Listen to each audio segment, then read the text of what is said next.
possibly decide the general classification of Tour de Hungary for this year. It's already been a really entertaining, really exciting couple of days racing. We're going to head over the halfway point today, but yesterday we had second of our two sprint finishes.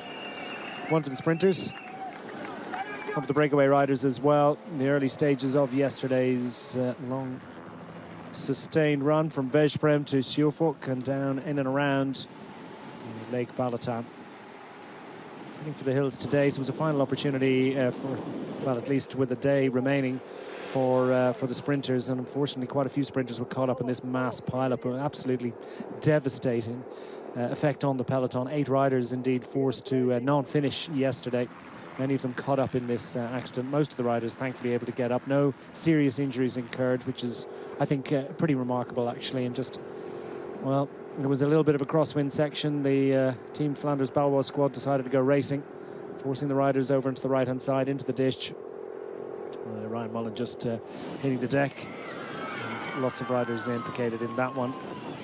Ultimately, we had quite the scrap out the road from the breakaway, with the Janos Pelikan profiting greatly, and for a while he was the virtual race leader, not just on the road in terms of the distance they had up the road, but also the bonus seconds gained meant he was ahead of Danny van Poppel, the man in yellow, who needed to be in the top 3 in order to retain his yellow jersey.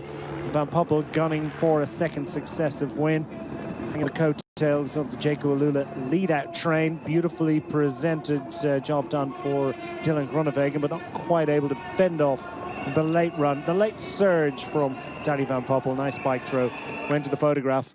Ultimately, about a half a wheel between them.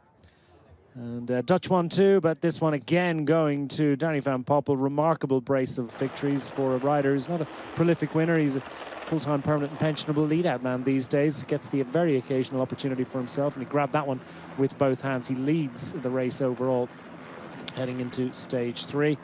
Head of Groenewegen yesterday, Tim Thorn Teutenberg, same top 3, slight reshuffle, but Van Poppel at the top.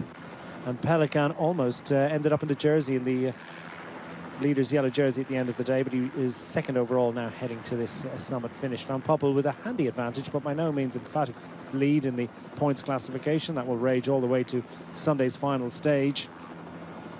Siebert de Weert with a very impressive advantage in the mountains classification. He's in that red jersey still, heading into the big mountain climbing day. And Pelikan, narrow advantage, but another day in white for the Hungarian rider. The best Hungarian rider classification is always hard fought amongst the 15 riders actually from the host nation involved this year's event.